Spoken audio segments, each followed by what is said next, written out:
Reporting today, Marian Foster, Howard Williams and Ian Morrison.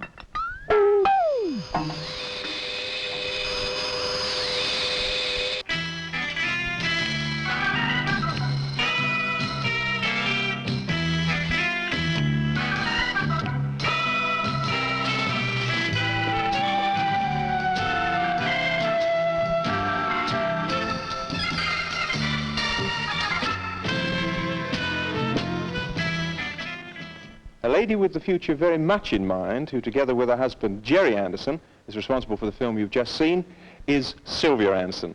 Mrs. Anderson, you and your husband are also responsible for some very successful space-age puppet series that have made characters like Lady Penelope and Thunderbirds household names. You've now made the move for, well, for want of a better phrase, to adult fiction world. Yes. Do you find that the two forms very different? They are really, inasmuch as with the puppets, you know, one could decide what body a puppet had, what hairstyle, exactly how they were dressed and so on. You're a little more inhibited, I think, with an actor, you know. You can't really change to tall man to short man. The clothing in the film looks very futuristic. Can you see it having any applications today? Yes, I can. I think the first and foremost, modern design is very practical. For example, you can have a girl arriving in the office with a catsuit with sleeves and a skirt on. She wants to go out in the evening, she can remove the sleeves, put on an extra miniskirt or an extra coat or anything, and I think it will be adopted. Well, she may look like a visitor from outer space to you, but she's warm, comfortable and ready for anything, with a specially adaptable cosmetics belt, which does away with cumbersome handbags. There's nothing to crease, nothing to iron, and every part is replaceable. The design is so practical it adapts for indoors and out at the flick of a zip. She could sell me one anytime. The metallic fabric is tough but lightweight, and the synthetic accessories need no cleaning. She'll never have a chance to say she's got nothing to wear because it's all there. High-speed living needs no trouble gear. If this is living in the future today, I'm all for it.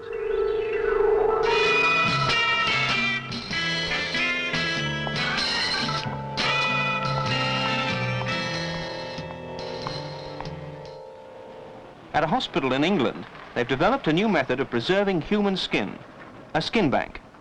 Marian Foster had to dress like a theatre nurse to see the Mackindo Burns unit at work.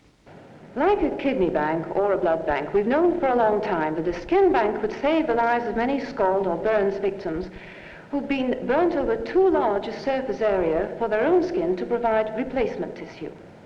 Brian here has been provided with healthy skin from a skin bank to tide him over while his own skin grows again. Brian, can you tell us what happened? Well, I was working with my friend and we were switching in the switchgear and it just blew up. And how badly burnt were you? Well, at the time I was alive from head to foot, and I was running out the door. Quite a lot of your skin was lost. Yeah. How long ago did this happen? This is the 3rd of this month. So that's about 3 weeks ago. Yes. You look much better now. Yes, I feel a lot better. These slabs of skin came from one of the bags in which skin can nowadays be stored for months, perhaps years.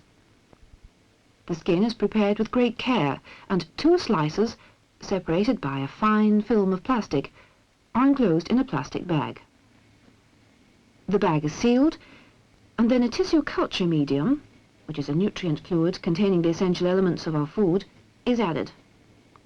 Antibiotics are also injected to kill bacteria. Then the bag is transferred to this deep freeze unit, where it's frozen at a programmed rate which increases until -100 degrees centigrade is reached. At that temperature, the skin will keep for many months. The other method of storing skin is drying. It looks and feels rather like parchment.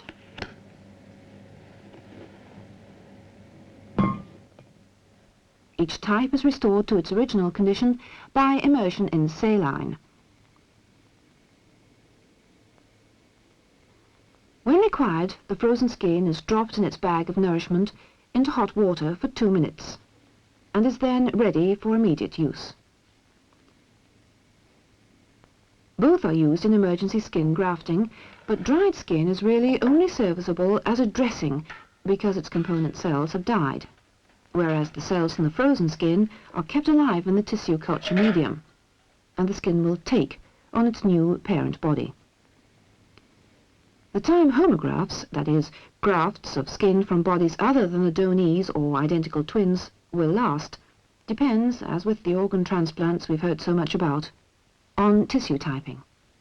Research work here has already enabled surgeons to maintain homografts up to 30 days, and the aim is to develop tissue matching techniques until grafts can be permanent. At present, however, the body's rejection mechanism still means we can't just put anyone's skin on anyone else and have it take and grow. The skin bank does mean that we can, when the need occurs, immediately have at hand skin which has been prepared in advance, and plastic surgeons can get on with rescuing a life without waiting for a suitable volunteer donor. Our skin is absolutely vital to us. Without its resilience, continuous retention of our cellular fluids, maintenance of our temperature equilibrium, its resilient shield against infection, and its body cleansing sweating function, we cannot live for more than a few minutes. Brian is recovering rapidly, and his chances of survival are considerably enhanced thanks to this new skin bank and the tissue typing techniques employed here.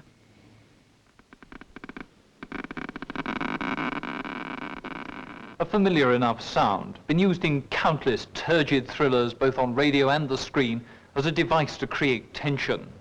So everyone knows what a radiation detector is and what it does.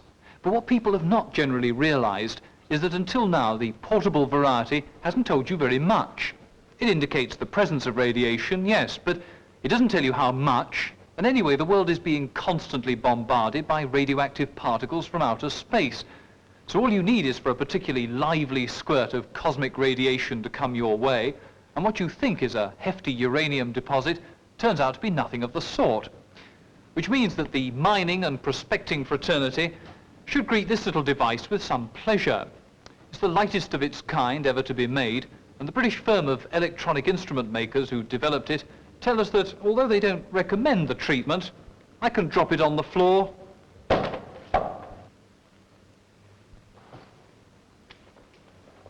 and find that it still works. It doesn't respond to cosmic radiation, most important that, and it gives an accurate reading of just how much radioactivity is present. Now in this lead container, I've got a very small piece of radium, and you see that as I put this close to the device, the meter goes shooting right up to the top, take it away again, and it drops.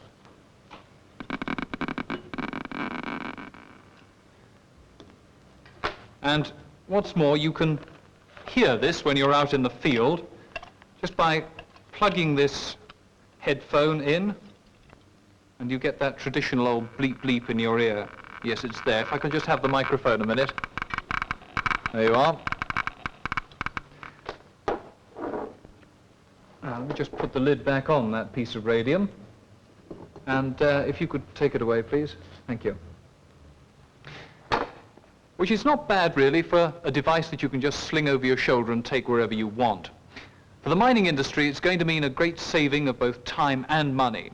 And if you're one of those people who think that the luminous paint on your watch might be worth something for its radioactive content, you can find out exactly how much you've got sitting on your wrist. Not much. This cobweb is made out of tiny steel tubes. The wig is also made out of steel, as fine in texture and thickness as human hair. From the smallest to the largest tube produced, perfection is the target, whether designed for nuclear power stations, oil refineries or breweries. Each one must be flawless without cracks or variations in wall thickness. In Britain, one steel corporation alone produces in a year enough mileage of steel tubes to stretch 2/3 of the way from here to the moon.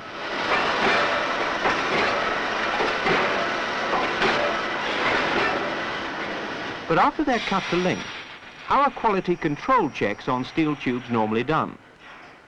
Conventional methods rely on the skill and speed of teams of men. But there's always the margin for human error. Visual inspection just can't keep up with the demands made by today's high-speed turnover. Now, technologists have developed an ultrasonic system for detecting minute flaws in steel tubes.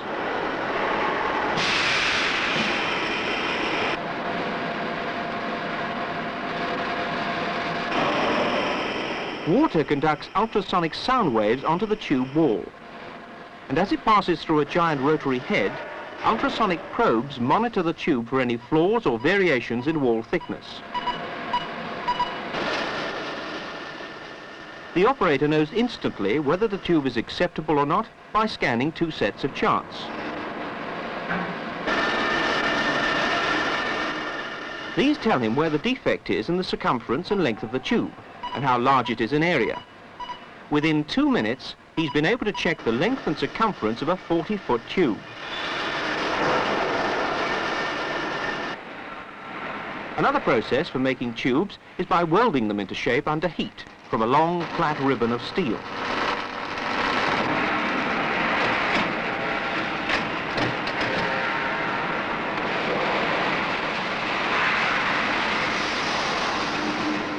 Eventually, a continuous length of high-quality welded tube is produced, which can be cut to specified sizes.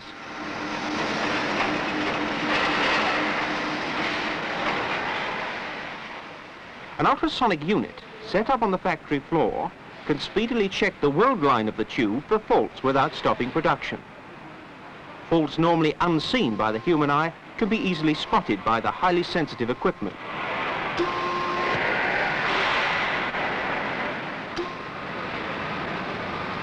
Electronic impulses trigger off an alarm system, and an automatic paint gun sprays the faulty part of the tube. As a final bonus, the equipment automatically rejects the faulty tubes. It accepts the good ones, and these are then ready to be packed and shipped all over the world. Just one thing.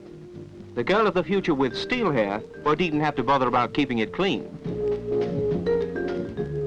If there's anything else you'd like to know about the program, drop us a line to Tomorrow Today, P.O. Box 48, London, SE1, England.